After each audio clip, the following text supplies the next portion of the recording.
مجھے ایک بات بتائیں، میں صبح اور شام اللہ کی نافرمانیاں کر رہا ہوں، وہ تو مجھ سے کھانا نہیں روک رہا، وہ تو مجھ سے آکسیجن نہیں روک رہا ہے۔ ہونا کیا چاہیے تھا؟ لاجک کیا کہتی ہے؟ میری آنکھیں حرام دیکھتی، اللہ کی نافرمانی کرتی، میں اندھا کر دیا جاتا، کیونکہ اللہ نے آنکھ دی تھی نا۔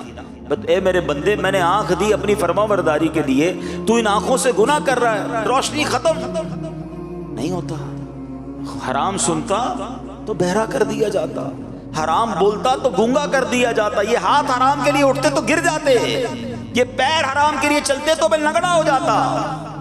فرام مائی ڈے ون، میں تو جب سے ہوش سنبھالا کتنی نافرمانیاں کی اللہ کی، وہ اپنی مہربانیاں روک نہیں رہا، اور میں کہتا ہوں میں نے کیا ہے، میں یہاں تک پہنچا ہوں؟ نہیں، سب کچھ میرے رب کا ہے۔ کاش یہ بات سمجھ آ جائے، وہ رب کی قدرت ہے، نعمت دے سبحان اللہ شکر کرنا، ورنہ کہیں یہ نعمت چھین نہ لی جائے، یا اسی نعمت کو ہمارے لیے تکلیف کا باعث نہ بنا دیا جائے۔ تو اے میرے پیارے اسلامی بھائی، ہمیں زندگی اب گزارنی ہے، جتنی رہ گئی ہے شکر میں گزارنی ہے، ہاں اللہ کی فرما برداری میں گزارنی ہے۔ اب آتے ہیں شکر ہے کیا؟ اب یہ تو شاید انڈرسٹینڈ کر لیا ہوگا سب نے کہ ہاں یار شکر گزار بننا ہے۔ اچھا، اب شکر کی بھی ڈیفینیشن سمجھنی ضروری ہے۔ ہم سمجھتے ہیں کہ جناب تسبیح پکڑی، الحمدللہ الحمدللہ، یا اللہ تیرا شکر، یا اللہ تیرا شکر، یہ شکر ہے۔ یقیناً دس از دا ون وے، ایک طریقہ ضرور ہے کہ زبان سے اللہ تعالیٰ کا شکر ادا کیا جائے، مگر میں آپ کو ایک لاجیکلی بات سمجھانا چاہتا ہوں۔ کسی باپ کا کوئی بیٹا ہو اور وہ کہے کہ جناب مجھے اپنے والد صاحب سے بڑی محبت ہے، والد صاحب کے بیٹا جلدی گھر آ جانا، ابا گھر پہ جلدی نہیں آؤں گا، آپ سے محبت بڑی ہے، بیٹا یہ والا کام کر دو، میں نے کام نہیں کرنا ہے، آپ سے محبت بڑی ہے، بیٹا یہ کب کر دو، یہ کام مت کرنا میں نے یہی کام ہے، مگر آپ سے محبت بڑی ہے۔ آپ کہیں گے یار مذاق ہو رہا ہے، زبان سے کہی جا رہا ہے محبت بڑی ہے، بات ایک نہیں مان رہا، بات سمجھ رہے میری؟ یعنی یہ کیسی محبت ہے کہ زبان سے جاری ہے، عمل اس کے خلاف ہے۔ تو اب آپ نے اور میں نے سوچنا ہے کہ ہم زبان سے کہہ رہے ہیں کہ یا اللہ تیرا شکر، یا اللہ تیرا شکر، اور اللہ کی بات کوئی نہیں ماننی ہے۔ تو علماء کہتے ہیں ایکچول شکر یہ ہے کہ بندہ رب کی نافرمانی نہ کرے، ٹھیک ہے؟ نافرمانی ناشکری ہے، شکر یہ کہ بندہ اللہ کی فرما برداری کرے، اللہ کو راضی کرنے والے کام کرے۔ تو پریکٹیکل شکر یہ ہے کہ ہماری نماز قضا نہ ہو، پریکٹیکل شکر یہ ہے کہ ہم اللہ کی نافرمانی نہ کریں، ہم حرام روزی کی طرف نہ جائیں۔ تو جو پریکٹیکل فرما بردار بن جاتا ہے نا اللہ کا، ایکچول شکر گزار بھی وہی ہوتا ہے، یا اللہ تیری مہربانی، تو نے اتنا عطا کیا۔ ہمیں رب کا نافرمان نہیں بننا ہے، نافرمانی کریں گے تو پھر ایسا نہ ہو کہ ہم جو ہے وہ اپنی نعمتوں کو خود کھو دیں۔ اچھا، ایسا بہت جگہ پر ہوتا ہے۔ ایک اور میں بات، میرے دل کا درد ہے، ہمارے ساتھ شیطان نے پتہ ایک اور کام کیا کیا ہے۔ ویسے تو پوری لائف ہمیں شکر گزار بننا چاہیے، مگر وین ایور ہمیں کوئی خاص نعمت ملتی ہے نا، تب تو زیادہ شکر کرنا چاہیے نا۔ لیکن شیطان نے ہمارے ساتھ گیم یہ کی ہے کہ whenever we try to celebrate something, جب بھی زندگی میں سیلیبریشن کی نام آتی ہے نا، تو دماغ کے کسی کونے میں شیطان نے یہ بٹھا دیا کہ سیلیبریشن کا نام ہی اللہ کی نافرمانی ہے۔ کمال ہے، ہمارا ایمان اور عقیدہ ہے کہ دینے والی ذات رب کی ہے، مگر جب بھی وہ دیتا ہے، اب آپ کہیں گے یار ایسی کیسی بات کر رہے ہیں، ہم کہاں سیلیبریشن میں گناہ کرتے ہیں۔ چلیں ذرا سٹارٹ لیتے ہیں، بچہ پیدا ہوا، برتھ ڈے کرنی ہے، بہت اچھی بات ہے، اللہ کی نعمت ہے اولاد۔ برتھ ڈے میں کیا کرتے ہیں؟ خواہ کھائیں، بھائی کون کہتا ہے کیک نہ کھائیں، کون کہتا ہے آپ دوستوں کو دعوت نہ کریں، جائز طریقے سے کر لیں بھائی، اس پہ گانے باجے میوزک ڈال کر اللہ کی نافرمانی، بچے کی خوشی میں بھی رب کو ناراض کر رہے ہیں۔ یہی بچہ بڑا ہو گیا، اب شادی کرنی ہے، سچ بتاؤ شادی میں کون سا گناہ ہے جو ہم نہیں کرتے ہیں، کون سی نافرمانی ہے جو ہم نہیں کرتے ہیں، اور اس نافرمانی کی وجہ سے ہم رب کو ناراض، حالانکہ کتنی بڑی نعمت ہے شادی۔ اب آپ بتائیں نا، پھر ہم کہتے ہیں یار ہزاروں لاکھوں روپے خرچ کیے مگر شادی کے بعد خوشی نہیں مل رہی ہے، جناب اولاد نہیں ہو رہی ہے، میاں بیوی میں پیار نہیں ہے۔ آپ سوچیں آپ نے اس خوشی میں رب کو ناراض کتنا کیا ہے۔ یہ خوشی میں تو صدقے بڑھانے چاہیے تھے نا۔ ہمارے بہت اچھے دوست ہیں، رشتہ دار بھی ہمارے، بہت اللہ نے مال دیا ان کو، ان کے بچوں کی شادی میں ایک بار جانا ہوا تو بڑا نارمل سا فنکشن تھا، بڑی نارمل سی دعوت تھی، اور ایک ہی دعوت کی انہوں نے، وہ لمبی لسٹ بھی نہیں تھی دعوت کی۔ کسی نے پوچھا کہ آپ اتنا خرچ نہیں کیا اپنے بچے کی شادی پر، آپ تو کروڑوں روپے خرچ کر سکتے ہیں۔ کہتا ہاں میں کروڑوں کر سکتا ہوں، مگر میں نے سوچا کہ میں کروڑوں روپے اپنی بچوں کی شادی پر غلط کاموں پہ لگا دوں. اب میرا فارمولہ یہ ہے کہ میں اپنے ہر بچے کی شادی میں 2 غریب بچوں کی شادیاں کراتا ہوں, اور اس کا فائدہ یہ ہوتا ہے کہ وہ 2 جوڑے جو ہے نا ساری زندگی میرے بچے کے لیے دعا کرتے رہتے ہیں, اللہ اس کو خوشیاں دے دیتا ہے. بھائی خرچ کرنے کے اور بھی تو طریقے ہیں نا, سیلیبریشن کے اور بھی تو انداز ہیں. اصل میں ہم پتہ نہیں کدھر کھو گئے ہیں کہ جب بھی اب نیا کاروبار لیا, کاروبار کی اوپننگ سیریمنی دیکھیں وہ میوزیکل شو ہو رہا ہے. کیوں ہم غلط چیز شامل کر, قرآن خوانی کر لے بھائی. اچھا آپ کو قرآن خوانی نہیں کرنی, دعوت کھلائیں, دعوت تو کھلا لیں, اچھی نیتوں سے کھلائیں گے, اس کا بھی ثواب ملے گا. مگر حرام چیز کو کیوں انوالو کرتے ہیں, کیوں اپنے رب کو ناراض کرنے والے ہم کام کرتے ہیں. تو اللہ کرے کہ آج کے اس مختصر سے بیان میں قرآن کے ان 2 واقعات سے ہم یہ سبق حاصل کر لیں. پہلے تو یہ دل میں ہمیں ہر وقت خیال ہونا چاہیے کہ میرا کچھ بھی نہیں ہے, سب کچھ میرے رب کا ہے, اور وہ جب چاہے واپس لے سکتا ہے. جب یہ خیال آ جائے گا نا تو پھر اکڑ نہیں آئے گی, پھر غرور نہیں آئے گا, پھر تکبر دل میں نہیں آئے گا کہ میں نے سب کچھ کیا, میں سپیریئر. تو کچھ بھی نہیں, مجھ پر مہربانیاں ہو رہی ہیں, مجھ پر احسان ہو رہے ہیں, مجھ پر کرم نوازیاں ہو رہی ہیں. اے مالک یہ جاری رکھی ہو, یہ واپس مت لے لینا. اللہ کے نبی علیہ الصلوۃ والسلام کی دعا پڑھے نا, اللہم انی اعوذ بک من زوال نعمتک. حدیثوں میں یہ دعا موجود ہے, اے اللہ میں زوال نعمت سے تیری پناہ مانگتا ہوں. یہ مانگا کرو دعائیں, یہ نعمتوں کو زوال لگنے میں دیر نہیں لگتی.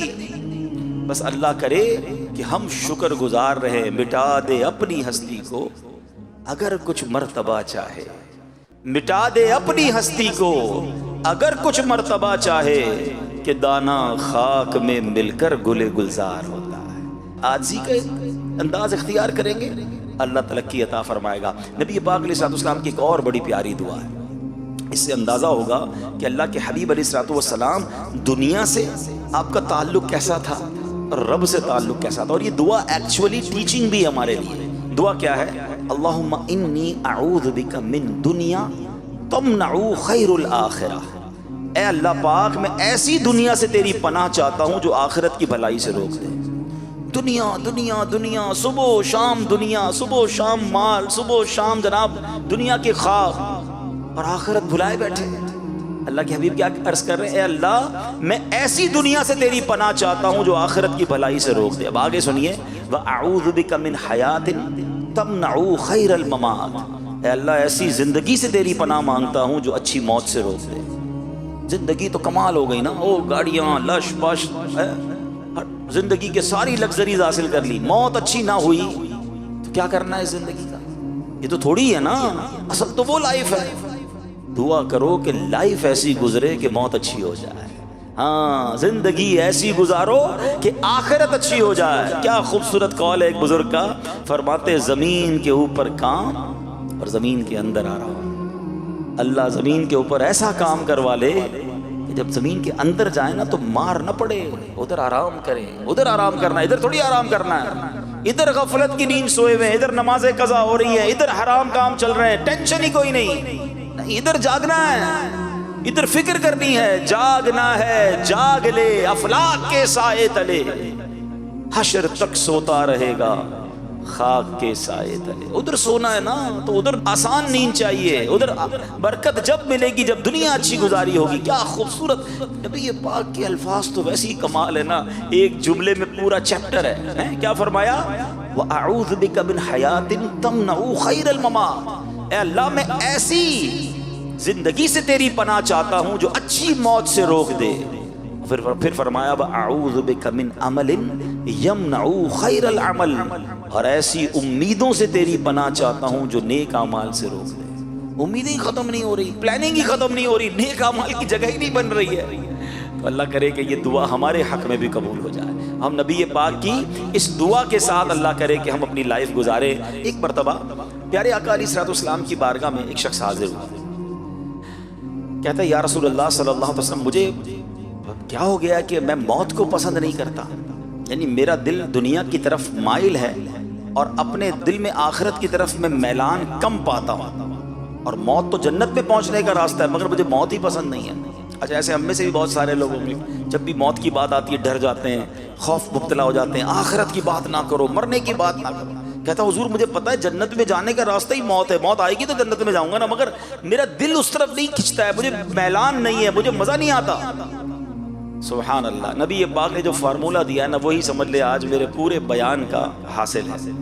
اللہ کے حبیب علیہ الصلوۃ والسلام نے فرمایا کہ کیا تمہارے پاس مال ہے؟ عرض کی جی ہاں یا رسول اللہ مال ہے. فرمایا اپنا مال صدقہ خیرات کر کے آگے بھیج دو، آخرت کی طرف بھیج دو. تو کیونکہ آدمی کا دل اپنے مال کے ساتھ ہوتا ہے، اگر یہ اپنے مال کو آگے بھیج دے گا نا تو اپنے مال سے ملنا چاہے گا، اور اگر مال کو پیچھے چھوڑ دے گا تو آگے جانے کا دل ہی نہیں ہوگا، پیچھے کی طرف دل مائل رہے گا. حدیث کا خلاصہ عرض کر رہا ہوں، اب اس کو ذرا لاجیکلی سمجھیے گا. آپ میں سے کئی لوگ ہیں مثال کے طور پہ جو کراچی کے رہنے والے ہیں، لیکن اگر آپ نے اپنی کوئی انویسٹمنٹ لاہور میں کی ہوئی ہے، کوئی فیکٹری آپ نے ڈال دی اسلام آباد میں، اب دل کدھر ہے؟ ہر تھوڑے دنوں بعد اسلام آباد میں رہتا ہے. کیوں یار؟ بزنس تو وہی ہے نا. انسان کا دل اس کے مال کے، لوگ امریکہ چلے گئے، یورپ چلے، کیوں؟ ادھر پیسہ ہے ان کا، ادھر ان کی انویسٹمنٹس ہیں، ادھر ان کی چیزیں ہیں. سبحان اللہ. کیا نبی پاک نے جو فارمولہ سمجھ آ جائے نا کہ بندے کا دل اس کے مال کے ساتھ ہوتا ہے. اگر آخرت سے محبت کرنی ہے تو مال آگے بھیج دو، تمہیں ٹینشن ہی نہیں ہوگی. ادھر بھی میری پراپرٹی بنی ہوئی ہے، ادھر بھی میرا انشاءاللہ جنت میں محل تیار ہے، ادھر بھی میں نے اللہ کی راہ میں صدقہ خیرات کیا ہوا ہے، میری تیاری پوری ہے. سبحان اللہ. یہ بات اگر سمجھ آ جائے نا کہ ادھر کی تیاری ہے کہ نہیں. حضرت عمر بن عبدالعزیز رضی اللہ تعالیٰ ایک بار ایک قافلے میں جا رہے تھے، خلیفہ مروان کے ساتھ ایک بڑا سا قافلہ تھا، بڑے بڑے بادشاہ بھی تھے، لیڈرز آف دا نیشن اس کے ساتھ جا رہے تھے. تو سب نے اپنا اپنا مال جو تھا نا وہ آگے بھیج دیا. سب نے اپنا اپنا مال آگے بھجوا دیا. کیونکہ مال کیوں بھجوانا ہوتا تھا کہ گھوڑوں پہ جاتے تھے، اونٹوں پہ جاتے تھے، تو کسی بھی شہر میں جائیں تو وہ ٹینٹ لگانے پڑتے تھے، گھر بنانے پڑتے تھے. تو سب نے اپنے ٹینٹس اور اپنے خادمین بھیج دیے کہ جب ہم ٹریول کر کے وہاں پہنچیں تو تکلیف نہ ہو. حضرت عمر بن عبدالعزیز نے کوئی سامان نہیں بھجوایا تھا. جب ٹریول پورا ہوا، جیسے ہی وہاں پہنچے تو سب کے کیمپس ریڈی تھے، سب اپنے اپنے کیمپوں میں چلے گئے. حضرت عمر بن عبدالعزیز کے پاس تو کوئی کیمپ نہیں تھا. تو بادشاہ کو یاد آیا کہ حضرت عمر بن عبدالعزیز کو ڈھونڈو، انہوں نے تو کیمپ بھجوایا نہیں تھا. ڈھونڈتے ڈھونڈتے گئے تو وہ کسی درخت کے نیچے بیٹھ کے رو رہے تھے. تو پوچھا کہ آپ کیوں رو رہے ہیں؟ ٹینٹ ہم دے دیتے ہیں آپ کو، آپ روئیں تو نہ. کہتے مجھے قیامت کا دن یاد آ گیا، تم سب نے اپنا سامان بھیجا تھا، منزل پر پہنچے تو اپنے اپنے خیموں میں چلے گئے. میں نے سامان بھیجا نہیں تھا تو میں کھلے آسمان تلے رہ گیا. اگر آخرت میں بھی ایسا ہی ہوا کہ جن جن لوگوں نے اچھے اعمال کر کے آگے نیکیاں بھیجی ہیں ان کو تو ریوارڈ مل جائیں گے، ان کو جنتی گھر مل جائیں گے، اور اگر میرا کوئی عمل نہ ہوا تو میں تو بے سر و سامان رہ جاؤں گا. اللہ کے اتنے نیک بندے ہو کر ایسا فکر آخرت. مگر یہ واقعہ ہم سب کے لیے کتنا درس ہے. ہم سب کے گھر ہیں یہاں پر، ہم سب کی چیزیں ہیں یہاں پر، وہاں ہے کہ نہیں؟ اور وہاں زیادہ رہنا ہے، کہیں وہاں پھنس نہ جائے. اللہ کرے دل میں اتر جائے میری بات. تو پیارے اسلامی بھائیوں، دعوت اسلامی کے پیارے ماحول میں ایسی باتیں سکھائی جاتی ہیں. ہمیں اس ماحول میں بہت کچھ آخرت کی یاد دلائی جاتی ہے. یہ اجتماع کیوں کیے جاتے ہیں؟ دعوت اسلامی کا تو خرچ ہوتا ہے نا. ہمیں کیوں بلایا جاتا ہے؟ آپ کو میسج کیے جاتے ہیں، آپ سے فالو اپ کیا جاتا ہے، آپ کو بلایا جاتا ہے. یہ ہمارے لیے بلایا جاتا ہے. ہم اتنی دیر جو یہاں بیٹھے گناہ سے بچے ہوئے ہیں نا، اللہ رسول کا ذکر سن رہے ہیں، قرآن کی باتیں سن رہے ہیں، یہی وقت کام آئیں گے. اور کاش یہ باتیں دل پہ اثر ہو جائیں اور ہمیں یقین ہو جائے کہ جو کچھ ہے میرے رب کا ہے اور اب میں نے زندگی اسی کی فرمانبرداری پہ گزاری. پھر تو سبحان اللہ. اب میں بات کروں گا ایک ایسی قوم کا اور ایک ایسے گارڈن کا کہ جس کا تصور کریں، امیجنیشن کریں تو عقل حیران ہو جاتی ہے. سبحان اللہ. قرآن کہتا ہے، اچھا یہ جو 22ویں پارے میں یہ پوری قرآن پاک کی سورت ہے، سورہ سبا. یہ کسی قوم تھی جس کا نام ہی قوم سبا تھا. یہ اس قوم کا واقعہ ہے. ان کو اللہ نے کتنا نوازا تھا، اب ذرا سنتے جائیے گا. قرآن میں رب فرماتا ہے، بے شک قوم سبا کے لیے ان کی آبادی میں نشانی تھی. 2 باغ تھے، ایک دائیں طرف دوسرا بائیں طرف. اپنے رب کا رزق کھاؤ اور اس کا شکر ادا کرو. پاکیزہ شہر ہے اور بخشنے والا رب. اللہ اکبر. یہ کیسی قوم تھی؟ اللہ کریم نے، یاد رہے، سبا عرب کے علاقے یمن کی حدود میں واقع ایک قبیلے کا نام تھا. یہ ٹرائب کا نام تھا اور یہ قبیلہ اپنے دادا سبا بن یشجب بن یعرب بن قحطان کے نام سے مشہور تھا. ایک پرسنالٹی کا نام تھا، پھر ایک قبیلے کا نام پڑ گیا. اور سبحان اللہ، اب قرآن میں سورہ سبا موجود ہے. حضرت عبداللہ ابن عباس رضی اللہ عنہ فرماتے ہیں کہ رسول اللہ صلی اللہ علیہ وسلم سے سوال کیا گیا کہ سبا کسی مرد کا نام ہے، عورت کا، یا کسی سرزمین کا نام ہے؟ سرکار دو عالم صلی اللہ علیہ وسلم نے فرمایا کہ سبا ایک مرد تھا، اس کے 10 بیٹے تھے، ان میں سے 6 یمن میں آباد ہو گئے، 4 شام میں سیریا میں چلے گئے۔ اب آیت کا خلاصہ کیا ہے؟ یمن کے حدود میں جب یہ لوگ آباد تھے، اللہ پاک کی وحدانیت اور قدرت پر دلالت کرنے والی ایک نشانی یہ تھی کہ ان کے باغ میں، ان کے شہر معرب کے دونوں طرف کثیر باغات تھے، ان باغات میں پھلوں کی کثرت تھی۔ ان لوگوں تک انبیاء کرام کے ذریعے یہ کہا گیا اپنے رب کا رزق کھاؤ، انجوائے کرو اپنی لائف کو، مگر اللہ کی عبادت کرو، اللہ کا شکر بجا لاؤ۔ تمہارا شہر پاکیزہ ہے، جس میں لطیف آب و ہوا ہے، صاف ستھری سرزمین ہے۔ آپ کو پتا ہے وہ کتنی پیور ایئر تھی؟ میں بھی پچھلے دنوں نیوزی لینڈ گیا، میرے لیے بڑی شاکنگ بات تھی۔ یہ ضرور پتا تھا کہ وہاں کی آب و ہوا بڑی اچھی ہے، مگر مجھے بتایا گیا کہ نیوزی لینڈ کی ہوا جو ہے یا فجی کی جو ہوا ہے وہ باقاعدہ کینز میں پیک کر کے کئی ملکوں کو ایکسپورٹ کی جاتی ہے۔ میں سمجھا میرے ساتھ کچھ مذاق کر رہے ہیں، لوگ کہہ رہے ہیں نہیں عبداللہ بھائی ایسا ہی ہے، چائنا میں آپ دیکھیں کہ یہ باقاعدہ جو $1 میں $2 میں نیوزی لینڈ کی ہوا ملتی ہے، لوگ اس کو اسمیل کرتے ہیں۔ مجھے پھر بھی یقین نہیں ہے، پھر میں نے انٹرنیٹ پر سرچ کیا تو واقعی ایسا تھا کہ آج بھی پیور ایئر کی اتنی ویلیو دنیا میں ہے کہ کئی لوگوں کو یہ کریز ہوتا ہے کہ ہم صاف ستھری ہوا لیں، اور میں نے وہاں دیکھا لوگ بڑی لانگ لائف جیتے ہیں، ہوا بڑی اچھی ہوتی ہے، صحت مند رہتے ہیں۔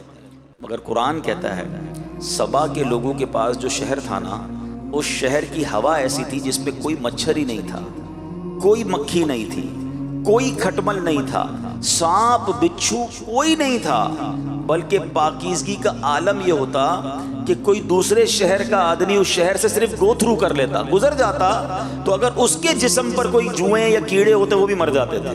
اتنی پیور ایئر اللہ نے دی۔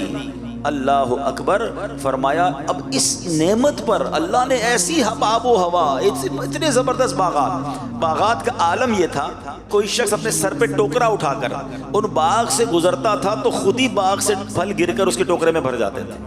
اتنے شاندار پھل، ایسی آب و ہوا، انہیں بار بار پیغام دیا گیا کہ اب اللہ کا شکر ادا کرو، اللہ کی نعمتیں اتنی شاندار ملی ہیں، عاجزی اختیار کرو، شکر گزار بن جاؤ۔ مگر ان لوگوں نے کیا کیا؟ ان لوگوں نے، قرآن کہتا ہے، تو انہوں نے منہ پھیرا تو ہم نے ان پر زور کا سیلاب بھیجا۔ ان کے باغوں کے عوض 2 باغ انہیں بدل دیے، جو کڑوے پھل والے اور جھاؤ والے اور کچھ تھوڑی سی بیریوں والے تھے۔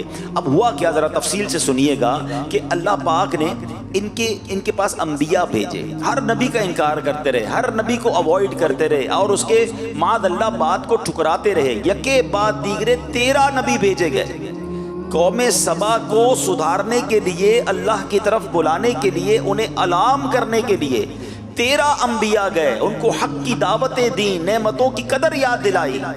وہ ایمان نہیں لائے، بلکہ انبیاء کرام کو کیا کہتے تھے پتہ ہے؟ جھٹلا کر کہ ہم نہیں جانتے کہ ہم پر کوئی خدا کی نعمت ہے، اپنے رب سے کہو اگر یہ نعمتیں اس کی ہیں تو روک کے دکھا دے۔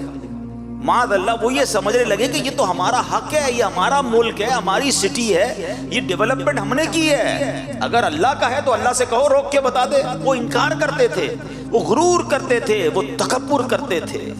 اللہ اکبر۔ اب کیا ہوا میرے پیارے اسلامی بھائیوں؟ اب اللہ پاک نے ان کے اس انکار کا، ان کے غرور کا، اس گھمنڈ کا کیا ان پر عذاب آیا۔ اب ذرا غور سے سنیے گا، جب ان لوگوں نے بہت زیادہ انکار کیا نا، تو اللہ کریم نے ان کے پاس حماد، اور ان کی قوم یہ حماد قوم کہلاتی تھی، ان کا طغیان بڑھ گیا، عصیان بڑھ گیا، تو اللہ پاک نے سیلاب بھیجا۔ ایسا سیلاب آیا کہ ان کے باغ، ان کے اموال، ان کے باغات سب کچھ اس میں غرق ہو گئے، پوری بستی ریت کے تودوں میں دفن ہو گئی۔ اس طرح یہ قوم تباہ و برباد ہو گئی، اور ان کے باغ پوری دنیا میں ایگزامپل تھے، لوگ اس کی سیر کرنے آتے تھے۔ اس سیلاب کے بعد وہ ضرب المثل ایگزامپل بن گئے، یعنی ان کے باغ کی جگہ جنگلی بیریاں اگائیں، جھاؤ اگائے، خوفناک جنگل اگ گئے، یہ قوم لذیذ پھلوں کو ترس گئی۔ اللہ اکبر۔ اے میرے پیارے اسلامی بھائیوں، اس واقعے میں ہم سب کے لیے بہت کچھ درس عبرت ہے کہ جب رب ناراض ہوتا ہے، رب کی نعمتوں کی قدر نہیں کی جاتی تو پھر کیا ہوتا ہے۔ اچھا اب اس قوم پر سیلاب کیسے آیا، یہ بھی اللہ کی قدرت کا نظارہ دیکھیے گا۔ قوم سبا کے بستی کے کنارے کے پہاڑوں کے دامن میں بند باندھ کر ملکہ بلقیس نے 3 بڑے بڑے تالاب اوپر نیچے بنا دیے تھے۔ 3 تالاب تھے مگر 3 سٹوری بڑے بڑے تالاب تھے۔ اب ایک چوہے نے، اللہ کی طرف سے جب عذاب آتا ہے نا تو رب اپنی قدرت کا نظارہ بھی ایسے ہی دکھاتا ہے۔ اتنی بڑی قوم، اتنا کر و فر، ایک چوہا اس نے اللہ کے حکم سے بند کی دیوار میں سوراخ کر دیا۔ اب پانی نکلنا شروع ہوا، اب پانی کا پریشر آیا تو وہ شگاف بڑا ہوتا چلا گیا، وہ سوراخ بڑا ہوتا چلا گیا، یہاں تک کہ بند کی دیوار ٹوٹی۔ اب وہ پورا پانی سیلاب کی صورت میں ان کی قوم پر آیا۔ یہ اپنے گھروں میں غافل تھے، چین کی بانسری بجا رہے تھے، غرور اور تکبر اور گھمنڈ میں جی رہے تھے۔ ایسا سیلاب آیا کہ ان کا تمام مال و اسباب جو ہے وہ برباد ہو گیا۔ یہ ایک قرآنی واقعہ جو سورہ سبا، جس وجہ سے سورہ سبا اسے کہا جاتا ہے، یہ قوم سبا کا ایک واقعہ ہے۔ ایک اور واقعہ قرآن مجید، ایکچولی میں نے جیسے شروع میں کہا، اتنی زبردست گائیڈ لائن ہے ہمارے لیے، ہم پڑھیں نا تو اتنا کچھ سیکھنے کو ملتا ہے۔ اچھا یہ بھی باغ والوں کا ہی واقعہ ہے۔ اب ذرا سنیے گا، پہلے قرآن پاک کی ایک آیت پڑھ دیتا ہوں، اور یہ آیت ہے 29ویں پارے کی سورہ قلم کے اندر، ٹھیک ہے۔ اللہ قرآن میں فرماتا ہے، ترجمہ، بے شک ہم نے انہیں جانچا جیسا باغ والوں کو جانچا تھا، جب انہوں نے قسم کھائی کہ ضرور صبح ہوتے ہی اس باغ کو کاٹ لیں گے۔ اب یہ بڑا امیزنگ واقعہ ہے کہ یہ باغ یمن کے شہر صنعاء سے 2 فرسنگ یعنی 6 میل کے فاصلے پر تھا۔ اس باغ کا مالک ایک بڑا نیک مرد تھا، وہ باغ کے پھل کثرت سے فقراء کو دیتا تھا، بڑی چیریٹی کرتا تھا۔ اس کی عادت یہ تھی کہ جب باغ میں جاتا تو فقیروں کو بلا لیتا، غریبوں کو بلا لیتا، تمام گرے پڑے پھل جو ہے فقیر لے لیتے، پھر باغ میں بستر بچھا دیے جاتے، پھل توڑے جاتے، جتنے پھل بستروں پر گرتے وہ بھی فقراء کو دے دیے جاتے، جو خالص اپنا حصہ ہوتا اس سے بھی وہ 10واں حصہ فقیروں کو دے دیتا تھا۔ اس طرح کھیتی کاٹتے وقت اس نے بہت سارے فقراء کے حقوق مقرر کیے ہوئے تھے کہ جب بھی کھیتی کٹے گی فقیروں کو اتنا دیا جائے گا، اتنا فیصد دیا جائے گا، بانٹا جائے گا۔ بڑا سخی آدمی تھا۔ اس کے انتقال کے بعد اس کے 3 بیٹے وارث تھے اس کے۔ اب بیٹے ابو کی چیریٹی دیکھتے تھے، ہونا تو یہ چاہیے تھا کہ لیگیسی میں اپنے باپ کی سخاوت کو کنٹینیو کرتے۔ اب انہوں نے مشورہ کیا کہ اگر جتنا ابو بانٹتے تھے ہم بھی اتنی خیرات کریں گے تو ہمارے حصے میں تو کم آئے گا، ہمارے پاس تو جو ہے وہ پیسے کم ہو جائیں گے، ہم اللہ کی راہ میں اتنا بانٹیں گے تو انہوں نے کہا ایسا کریں، کل ہماری کھیتی کاٹنی ہے۔ تینوں نے مل کر قسم کھائی کہ صبح جلدی پہنچ جاتے ہیں، فقیروں کو نہیں بتاتے جو ہر بار آتے ہیں غریب لوگ، ہم سارا مال خود ہی جو ہے نا وہ کاٹ کے اپنے پاس رکھ لیں گے۔ صبح ارلی مارننگ وہ پہنچ گئے اپنے باغ۔ اللہ اکبر! پھر کیا ہوا، جب باغ میں پہنچے تو اللہ کے حکم سے رات ایک آگ اس باغ میں آئی اور صبح تک وہ سارا باغ جل کر سیاہ ہو گیا، ٹھیک ہے۔ جب صبح یہ اپنے باغ میں پہنچے نا تو کہنے لگے ہم کسی اور باغ میں آ گئے ہیں، یہ تو باغ ہے ہی نہیں، یہاں پر تو سب جل کے خاراخ ہو گیا ہے، ہم غلطی سے راستہ بھول گئے ہیں۔ مگر آس پاس کی دیواروں اور تمام چیزوں کی جب نشانیاں دیکھی تو قرآن کہتا ہے انہیں احساس ہو گیا کہ یہ تو ہمارا ہی باغ تھا، اور اب انہیں احساس ہوا کہ ہم نے بری نیت کی، ہم نے اللہ کی راہ میں خرچ کرنے سے ہاتھ روکنے کی نیت کی، ہم نے اللہ کو ناراض کیا اور ہمارا سب کچھ چلا گیا۔ ان لوگوں نے پھر اللہ کی بارگاہ میں رو رو کر توبہ کی۔ طویل واقعہ، میں اس کو سمرائز کر رہا ہوں۔ انہوں نے رو رو کر توبہ کی۔ ایک بھائی کہتا ہے کہ میں تمہیں نہیں کہتا تھا کہ اللہ کی تسبیح کیوں نہیں کرتے، برے ارادے سے توبہ کیوں نہیں کرتے، اللہ کی نعمت کا شکر کیوں نہیں بجا لاتے۔ اب سب ایک دوسرے کی طرف دیکھنے لگے، رونے لگے کہ واقعی ہم سے مسٹیک ہو گئی، ہم نے اللہ کو ناراض کیا، ہمارا سب کچھ چلا گیا۔ ہم اللہ کی راہ میں تھوڑا دیتے تھے، اللہ ملٹی پلائی کرتا تھا، مگر ہم نے تو سبھی ضائع کر دیا۔ اللہ اکبر! اب سب نے اللہ کی بارگاہ میں توبہ کی۔ سبحان اللہ! تفسیر قرآن میں لکھا اللہ نے اس سے بہتر باغ انہیں عطا فرما دیا، توبہ قبول فرمائی اور اس سے بہتر مال عطا فرمایا، اس میں بھی کثیر پیداوار ہونی شروع ہو گئی۔ These are the two beautiful incidents from قرآن مجید فرقان حمید، ایک سورہ قلم میں اور ایک سورہ سبا میں۔ دونوں کا میسج کیا ہے؟ میسج یہ ہے کہ میرے پاس جو کچھ ہے نا میرے اللہ کا ہے، میرے پاس اپنا کچھ بھی نہیں ہے۔ کبھی اترانا نہیں، کبھی گھمنڈ نہیں کرنا، میرا نام ہو گیا ہے، میری شہرت ہو گئی ہے، میرے پاس پیسے آ گئے، یہ سب میں نے کمایا ہے، میں نے پہلے سٹڈیز کی تھی جناب، اچھے نمبروں سے میں نے پاس کیا تھا، پھر میں نے انٹرپرینیور کے طور پہ کام شروع کیا، چھوٹی سی جاب سے کام شروع کیا، ترقی کرتے کرتے آج میں کمپنی کی اس پوزیشن میں ہوں، واٹ ایور ڈڈ، میں نے کیا یہ سب، میں نے کچھ نہیں کیا، جو کچھ ہے میرے رب کا ہے۔ جس نے ناشکری کرنا شروع کی نا، جس نے اترانا شروع کیا، جس کے دل میں یہ خبط سوار ہو گیا کہ جناب یہ میری اسٹرگل ہے، ارے جناب اگر اسٹرگل کرنے والے ہی کامیاب ہوتے تو ہم سے زیادہ عقل مند لوگ اس وقت بے روزگار ہیں، ہم سے زیادہ اللہ کے نیک بندے پریشان بھی ہیں۔ اللہ نے مجھ جیسے گناہگار کو اتنا نواز دیا، مجھے تو ہر وقت اپنی خطائیں یاد آنی چاہیے۔ مجھے ایک بات کا جواب دیجئے، رزق کون دیتا ہے؟ جواب دو نا، اللہ دیتا ہے نا۔ پانی کون دیتا ہے؟ آکسیجن جو ہم لے رہے ہیں وہ کون دے رہا ہے؟ جو کچھ ہے وہ رب دے رہا ہے۔ مجھے بتائیں اگر آپ کی آفس میں، آپ جہاں بھی جاب کرتے ہیں، کوئی بندہ آپ کے سی ای او یا ڈائریکٹر یا ایچ او ڈی کی بات نہ مانے، جب بھی وہ کوئی بات کہ اس کا الٹا کا جواب دے، آلویز وہ بات کا الٹا کام کرے، روز مسٹیکس کرے، کیا جو باؤنڈریز، جو فیسلٹیز جو اس کو کمپنی میں حاصل ہے وہ باقی رہیں گی؟ بندہ کہے گا ٹھیک ہے، جب آپ کمپنی کے لیے کام ہی نہیں کر رہے تو آپ کی جاب ختم، اپنی گاڑی واپس کریں، اپنی فیسلٹیز واپس کریں، تمام پریولیجز ختم کر دیے جاتے ہیں، بیکاز آپ کمپنی کے رول کو فالو نہیں کر رہے، اپنے ہیڈ کو جواب نہیں دے رہے۔ ایک قرآن پاک کی میں آیت کا جز پڑھ رہا تھا، اللہ اکبر، اگر یہ بات سمجھ آ جائے نا، سبحان اللہ سبحان اللہ، قرآن مجید میں اللہ کریم نے خود فرمایا، اور کاش یہ بات ہمارے دل میں اتر جائے کہ سب کچھ ہمارے رب کا ہے، جو کچھ ہے وہ ہمارے مالک کا ہے۔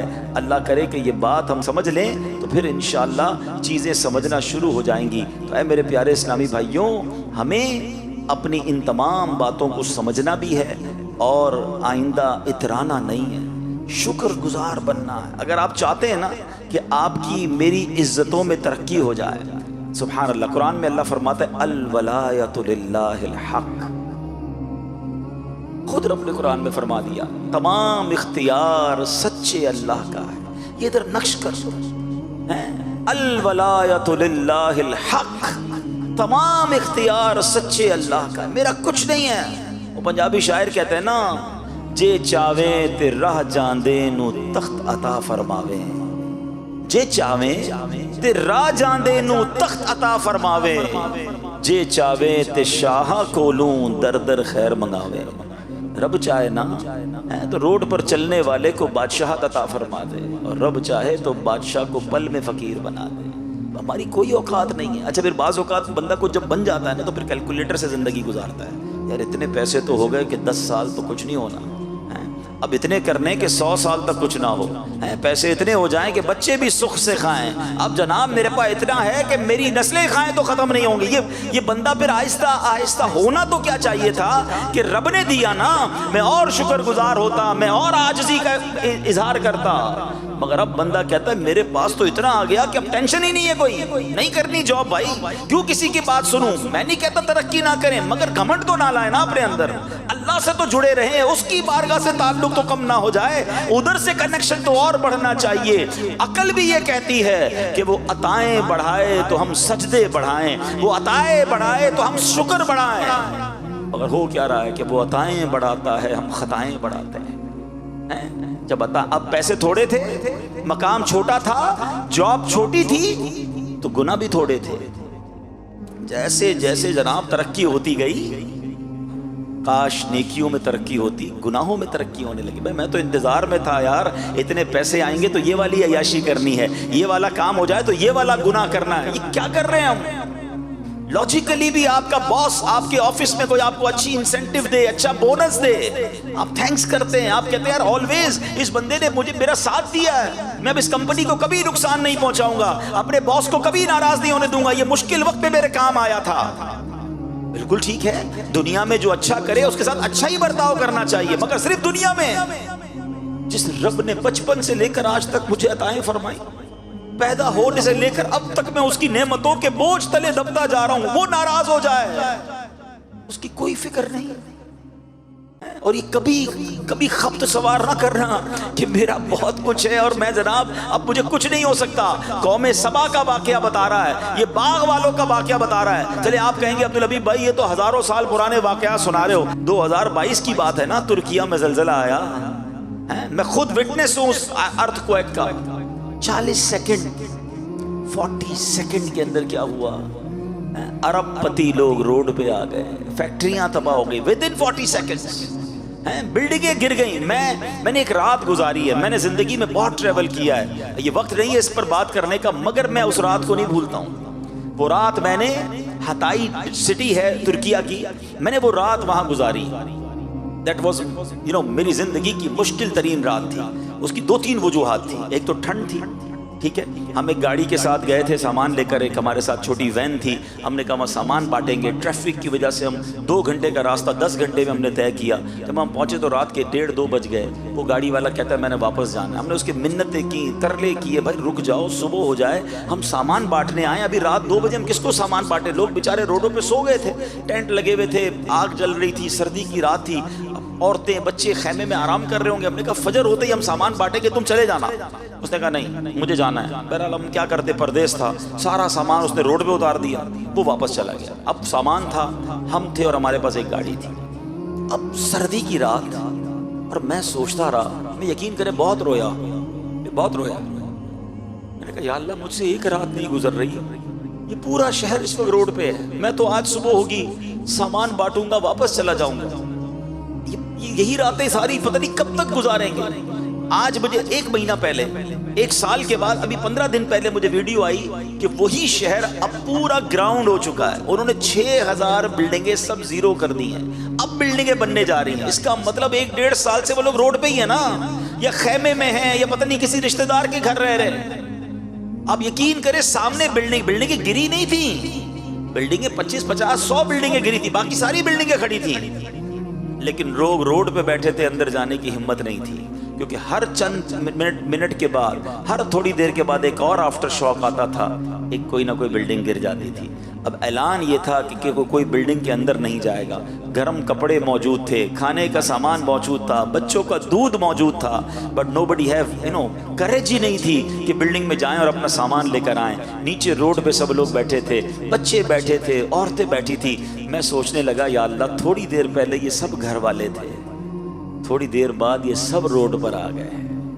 سمجھو اس بات کو, منٹ نہیں لگے گا, رب چاہے نا سب واپس جا سکتا ہے.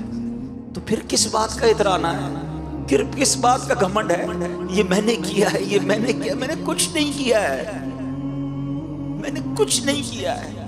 جو دیا ہے میرے رب نے دیا, اور یہ اس کا احسان ہے. میں قابل بھی نہیں ہوں. یقین جانے ہمارے گناہ اتنے ہیں کہ ہمیں تو کھانا بھی نہ ملے, پانی بھی نہ ملے, آکسیجن بھی نہ ملے. اتنے بڑے نافرمان کو کوئی عزت دیتا ہے, اتنے بڑے نافرمان کو کوئی رزق دیتا ہے, سب اس کی مہربانی ہے. اور سبحان اللہ, جو اس کو مان لیتا ہے نا, جو اس کو ایکسپٹ کر لیتا ہے, سبحان اللہ. سچ بتاؤ, ہمیں کوئی نعمت دے, کوئی تحفہ دے, ہم اس کا شکریہ ادا کریں. ہم نے کوئی کمال نہیں کیا, ارے اس کی مہربانی تھی. مگر اس رب کی شان دیکھو کہ اگر کوئی مان لینا کہ مولا تیری مہربانی ہے, تیرا شکر ہے, پھر وہ قرآن میں ایک اور انعام کا اعلان فرماتا ہے, لَإِن شَكَرْتُمْ لَأَزِيدَنَّكُمْ. میرا شکر ادا کرو میں تمہیں اور عطا کروں گا, میرا شکر ادا کرو میں تمہیں اور عطا کروں گا. اٹ مینز اگر ہم اس پہ ملٹیپلیکیشن چاہتے ہیں کہ میری عزت بڑھتی رہے, میری شہرت بڑھتی رہے, میری دولت بڑھتی رہے, میری نعمتیں بڑھتی رہیں, فارمولہ ایک ہی ہے, دوستی کر لو اللہ سے, احسان مانو اس کا, شکر ادا کرنا شروع کر دے. ہاں, اور جو شکر نہیں کرتے نا, حضرت حسن بصری رحمت اللہ تعالی فرماتے ہیں کہ جو بندہ اللہ کی نعمت کا شکر ادا نہیں کرتا نا, تو اللہ کریم اسی نعمت کو عذاب بنا دیتا ہے. اب یہ بڑی عجیب بات ہے کہ نعمت عذاب کیسے بن سکتی ہے. میں نے جب یہ روایت پڑھی تو میں سوچنے لگا کہ نعمت عذاب کیسے بن سکتی ہے. ہاں, نعمت عذاب بنتی ہے. پیسہ نعمت ہے نا, ہر بندہ دعا کرتا ہے یا اللہ مال میں برکت دے, مگر ہم نے دیکھا کہ کچھ لوگوں کے پاس مال نہیں تھا, ویری ویری ایزی لائف گزار رہے تھے, مزے میں تھے, تھوڑی بہت ڈیفیکلٹی تھی پیسہ نہ ہونے کی وجہ سے, مگر جب مال آیا نا ان کی لائف ہی بدل گئی. ٹینشنیں ہی بڑھ گئی ہیں. پیسے والے تو ہو گئے, سکون چلا گیا, کوئی مال چھین کے چلا گیا, کوئی قبضہ کر لیا مال نے, کڈنیپ کر لیا گیا. ارے مال آیا تو پریشان ہو گیا. کہیں ایسا تو نہیں کہ مال ملا تو ناشکری کرنا شروع کر دی, مال ہی عذاب بنا دیا گیا. زوجہ وائف بڑی نعمت ہے. کئی لوگ دعا کرتے ہیں, اچھی بات ہے, اچھی بیوی واقعی اللہ کی بہت بڑی نعمت ہے. مگر ہم نے دیکھا کئی لوگوں کی شادی سے پہلے لائف ٹھیک تھی, مگر شادی کے بعد ایسا ہوا کہ پوری زندگی برباد ہو کے رہ گئی. کیا ہوا؟ کہیں ایسا تو نہیں کہ شادی کرتے وقت اللہ کی ناشکری کر لی تھی, یہی بیوی یہی رشتہ عذاب بنا دیا گیا. اولاد کتنی بڑی نعمت ہے, دعا کرتا ہے بندہ جو بے اولاد ہوتا ہے. مگر ہم نے دیکھا کہ کئی اولاد بچہ ہوا, بڑا ہوا, باپ کو ہی مار کے گھر سے نکال دیا. ایسا بیٹا ملا کہ باپ کو ہی ذلیل کر کے رکھ دیا. ارے اولاد عذاب بن گئی.